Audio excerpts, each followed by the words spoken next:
Check out this guy who goes on a dating show where he basically lines up several women and has a blindfolded conversation with them. It's a little bit different because these women are all from Africa. And a lot of times if you're in the United States, you think people are totally different. But I want you to check out some of the things that were quite similar to what you might hear in America. Hello.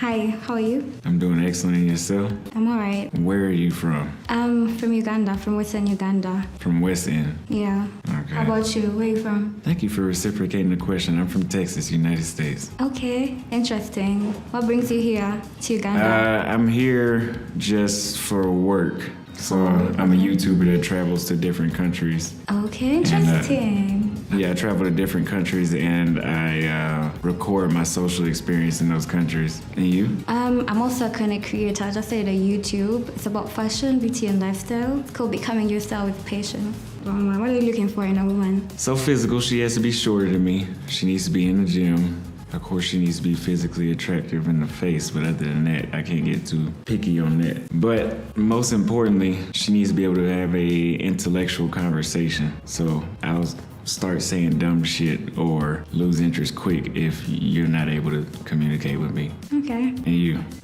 So my type, I like an emotionally mature man. I like a man who can spoil me. Yeah. And I have a personality, yeah. You see, she said she wanted to be spoiled. Spoil me. I understand that you might want to be spoiled. I understand you might want to get certain stuff. For most women, you know, that may not be the word to use. Some words become hot button topics and some words turn people off. Now, this girl actually ended up getting picked in the long run, but I think that was more of a physical thing because they took the blindfolds off. But just if you line up two people, most of the time, especially when you're dealing with a reasonably good-looking guy who doesn't necessarily have to do a whole lot to get women, and you're dealing with somebody who may be sensitive to being used by women, just like as a woman, like think about if a guy's like, I want a woman that's gonna cater to me.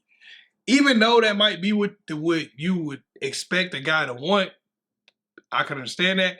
But just using the words, using the terminology, I want a woman that's gonna be submissive. You see how those are hot button words for a lot of y'all? When people say certain stuff, it's not necessarily what it means as often as it's what it represents. So instead of saying spoil, I want somebody to spoil me, you say, I want us to be able to spoil each other. Because if you just want a one-sided relationship, you're going to get somebody who either is faking it and going to pretend like they want to be with you till they smash, which, hey, I mean, I'm not going to say I never did that before, but, you know, that's probably not what you want. It's going to be somebody to pretend like they want to be with you until they smash, or somebody who just can't get anybody else.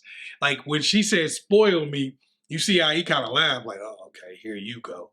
He wasn't like, oh yeah, girl, I'm gonna spoil you. A guy who was like less desirable probably would have had that blindfold on and be like, yeah, you know, I'm the type of man that'll spoil a girl. So you got to look at it from that perspective. Say the things that are going to be the most likely to, because it's always a race. Look, it's always a race and you're trying to win. So you want to say things that will be most likely to put you ahead. It's a competition whether you want it to be or not. It's a competition for the best job. It's a competition to get in the best school. It's a competition to live in the best neighborhood. Everybody is competing for everything, including the best relationships and the best opportunities for partners.